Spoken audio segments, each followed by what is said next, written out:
Tu dis, on utilise, l'appellation interprète de l'invisible quand on parle, de toi puis de ce que tu fais.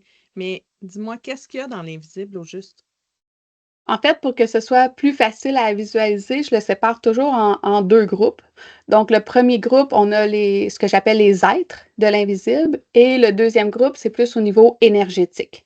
Dans le premier groupe, on passe, des guides, des anges, des essentiels, des élémentaux, des désincarnés, des entités. Donc tout ce qui a plus, ce que je pourrais dire peut-être une forme humaine ou, avec quoi on peut travailler, dans le fond, par rapport à l'invisible. Puis au niveau de l'énergie, ben c'est plus vraiment, c'est des ressentis qu'on va avoir par rapport à ce type d'énergie-là. Donc, on a les égrégores, on a les formes pensées, principalement. On a aussi là, dans le fond, il faut se dire que le vide n'existe pas. Fait que partout où est-ce qu'il y a un vide, il y a de l'énergie. Donc les présences que puis les énergies que tu viens de parler, de quelle façon est-ce que ça peut nous impacter ça? Ça peut nous impacter tant dans le positif que dans le négatif, dans le sens que si ton guide est à côté de toi, ça va être des fréquences élevées, puis ça va être, agréable. Un désincarné aussi qui est dans les sphères supérieures, puis qui descend pour venir te donner du courage, venir te donner un message, venir t'accompagner pour quelque chose, ça va être très positif. Tu vas ressentir une énergie très élevée. Côté plus négatif, un désincarné dans les basses fréquences ou une entité. Puis pour faire la différence, dans le fond, un désincarné, c'est quelqu'un qui a déjà été sur la Terre, qui a eu une vie et qui est décédé. Tandis qu'une entité, ça n'a jamais été incarné. C'est vraiment juste un gros amas d'énergie, mais qui est rendu tellement puissant qu'il réussit à nous suivre et venir se nourrir sur nous. Donc, exemple, une entité de tristesse, parce que l'entité va tout le temps avoir une fréquence. Donc, l'entité de tristesse va se coller ou suivre quelqu'un qui est triste, puis il va se nourrir de cette émotion de tristesse-là. Puis ça peut être avec toutes les fréquences. Donc, ce que ça fait à la longue, c'est qu'on reste tout le temps dans cette émotion-là parce que l'entité veut cette fréquence-là pour se nourrir. Donc, ça devient très difficile de sortir de l'émotion quand on a une entité là, qui nous suit. Ensuite de ça, au niveau des énergies, ben, c'est la même chose. Quand on parle l'égrégore, c'est l'humain qui le crée par rapport aux fréquences qu'on dégage. Fait que si tu es avec quelqu'un qui dégage des bonnes fréquences, tu vas ressentir si tu es hypersensible, ces bonnes fréquences-là. Puis la même chose du côté négatif. Fait que si la personne avec toi dégage des énergies un petit peu plus basses, ou est-ce que tu vas dans un magasin, tu vas te promener à l'extérieur, puis les égrégores sont plus lourdes, plus denses, ben ça se peut que tu ressentes ces énergies-là aussi. Ces énergies denses-là, est-ce qu'il y a moyen d'enlever ça de notre environnement pour pas vivre la lourdeur de tout ça? Oui, absolument. En soins, je fais souvent des nettoyage de maison et nettoyage de terrain. Donc, dans ces soins-là, dans ces nettoyages-là, on regarde avec les guides qu'est-ce qui vient interagir avec vos énergies, dans le fond. Donc, on va aller vraiment tout nettoyer, ce qui est entité, désincarné, égrégore. Les formes pensées, beaucoup aussi, parce que les formes pensées, dites-vous qu'à chaque fois que vous avez une pensée, ça fait une petite bulle à côté avec cette énergie de cette pensée-là. Donc, quand votre tête, elle roule, elle roule, elle roule, elle roule, ça crée des gros nuages, d'énergie de cette fréquence de pensée-là. Donc c'est là, tu sais, on revient tout le temps à le vide n'existe pas. Donc partout dans ta maison où est-ce qu'il y a rien, il faut que tu dises qu'il y a une énergie. Donc si c'est une énergie de plus basse fréquence, ça peut t'impacter. Mettons, tu reviens de vacances, tu es super de bonne humeur, super relax, mais avant de partir, tu étais super stressé, puis qu'à chaque fois que tu arrivais chez vous, tu t'installes dans le sofa, puis tu fais comme ah, finalement, je relaxe. Puis là, ben, tu relâches toutes ces tensions énergétiques-là. Ben, mec, tu rentres chez vous après tes vacances, tu vas retomber stressé tout de suite, puis tu vas dire, voyons, j'étais correct, tu sais, il y a 10 minutes en m'en venant. Ben, c'est parce que la maison est remplie de ces énergies-là, de stress. OK. Donc, ces énergies-là se retrouvent dans nos maisons. Est-ce que ça peut coller à nous? Est-ce que... Oui, dans le fond, il y a le nettoyage de maison, le nettoyage de terrain, puis le nettoyage d'humain aussi, Ah, OK. parce que ces énergies-là vont pouvoir rentrer puis rester dans ton aura. Fait que dans un soin de personne, ce que je fais, c'est que je nettoie l'énergie qu'il y a dans ton aura, puis je vais aussi nettoyer plus en profondeur les énergies à l'intérieur, dans le sens que tout ce qui est dans l'invisible est dans la matière, puis tout ce qui est dans la matière est dans l'invisible.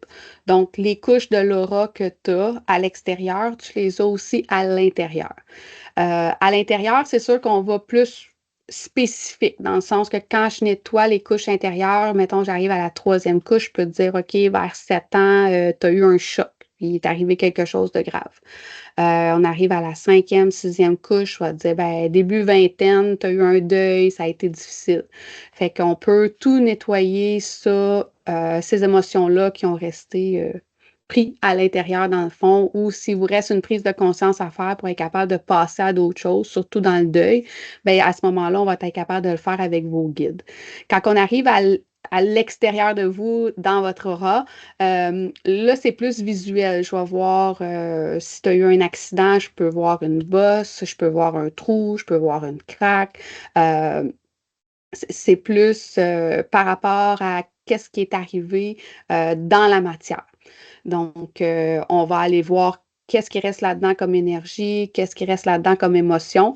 Puis après ça, les essentiels vont venir puis vont réparer votre aura pour que vous puissiez repartir à zéro. Parce qu'à un moment donné, tout ça, tout ce bagage-là qu'on traîne constamment, ça fait qu'on peut venir très fatigué.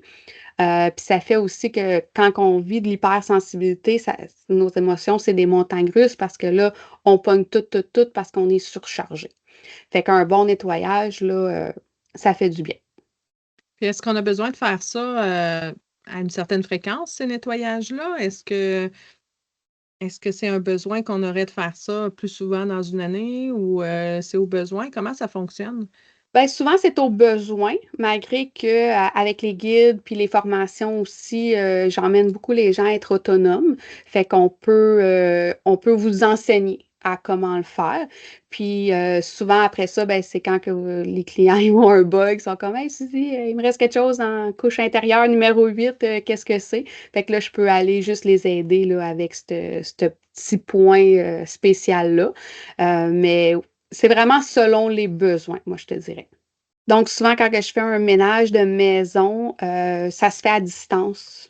Ménage de maison, ménage de terrain, j'ai pas besoin d'être sur place. Je suis vraiment guidée par les guides. C'est même surprenant, là, les gens restent un peu bêtes dans le sens que c'est comme si je connaîtrais leur maison. Fait que souvent, ça va aller dans l'assez précis. Tu sais, dans la pièce en haut à gauche, il y a un style d'égrégore X. Ensuite de ça, OK, en bas, dans la cave, derrière ce meuble-là, l'énergie est coincée là. Ça peut aller aussi avec les objets. Fait que souvent, ils font soit nettoyer ou soit enlever complètement des lampes, des vieux meubles. J'ai vu la personne venait d'acheter le meuble antique, puis l'avait juste mis dans le bureau. Puis moi, j'ai dit, OK, il y a quelque chose dans le tiroir du milieu. Puis elle dit, non, non, il est vide. Mais finalement, quand elle a ouvert le tiroir du milieu, il y avait un papier. Un vieux papier. Fait que ça a dit, débarrasse-toi de ce vieux papier-là. Donc, c'est quand même assez précis par rapport à qu'est-ce qu'on nettoie, puis qu'est-ce qu'il faut soit enlever ou soit bouger. Des fois aussi, parce qu'ils nous disent, mettons, deux miroirs qui se font face, c'est jamais très bon au niveau énergétique. Fait qu'ils disent, si tu veux t'aider avec ça, change un miroir de place. Fait que, ouais, c'est très efficace. Puis ça, les gens, ils voient la différence, là, c'est instantané. OK.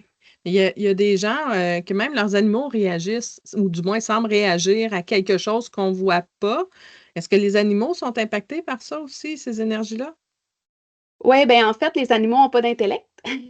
Les animaux ne pensent pas, donc ils ont accès à à ce plan-là beaucoup plus facilement que nous. Je vous dirais que les chiens sont un petit peu moins impactés que les chats. Oui, les chiens vont être plus à l'aise de cohabiter avec un désincarné ou une entité, par exemple. Mais ça arrive souvent, là, les chiens, on les voit, ça se met à aboyer dans un coin où ça veut pas aller quelque part, ou c'était correct la journée d'avant, mais là, ça veut plus aller dans la pièce parce qu'ils ont peur. Donc, à ce moment-là, souvent aussi, je vais communiquer avec l'animal parce que l'animal va être capable de me dire beaucoup plus rapidement que si moi, je me connecte puis je vais voir avec le guide et tout ça. Puis les chats, eux, sont moins tolérants. Je te dirais les chats, ben les chats, leur rôle, dans le fond, dans la matière, c'est de nettoyer. Donc, le chat, aussitôt qu'il y a quelque chose de basse fréquence, c'est sûr que lui, il va vous le dire. On voit souvent le chat qui suit du regard, qui va faire des sons ou qui va vraiment être apeuré puis se garrocher dans les murs, là. Fait que ça, c'est comme, c'est un signe clair qu'il y a un bon nettoyage à faire. Puis, malheureusement, la sauge va être bonne pour les énergies. Donc, nettoyer les égrégores qu'il y a dans un coin. Tu sais, j'ai vu une place que même pendant que moi, je faisais le nettoyage, la personne, elle faisait le nettoyage dans sa douche, la méditation de nettoyage dans la douche. Sauf que dans l'intention, elle ne disait pas où est-ce que les émotions et les énergies de basse fréquence devaient aller. Fait qu'au-dessus de la douche, il y avait un nuage hyper épais que j'étais pas capable vraiment d'enlever. Donc, j'ai demandé à la personne d'aller avec de la sauge, puis après ça, dans son intention de dire ces énergies-là, mettons, vont dans le drain avec l'eau. Mais la sauge n'enlève pas un désincarné, n'enlève pas une entité. Pour ça, il faut vraiment le faire un peu avec les guides, puis en interaction souvent avec le désincarné, qui est là pour une raison aussi, dans le fond. Fait que sans qu'il soit là pour vous donner un message, ça se peut qu'il soit là juste pour vous donner un petit hint à savoir où est-ce que vous êtes rendu dans votre cheminement. Mmh. Puis si les animaux, je reviens sur les animaux, si les animaux peuvent ressentir ces choses-là, est-ce qu'ils peuvent avoir besoin d'un nettoyage eux aussi ou Oui, je peux faire des soins aux animaux, dans le fond, pour les nettoyer. Souvent, les chiens, ça va être plus qu'ils vont prendre les émotions puis les énergies des humains parce que je vous ai parlé du chat, son rôle qui était de nettoyer, mais le chien, c'est plus comme un guide. Il est là vraiment pour nous accompagner. Donc, en tant que bon guide, des fois, trop bon guide, le chien va prendre nos émotions, va prendre nos énergies pour nous libérer.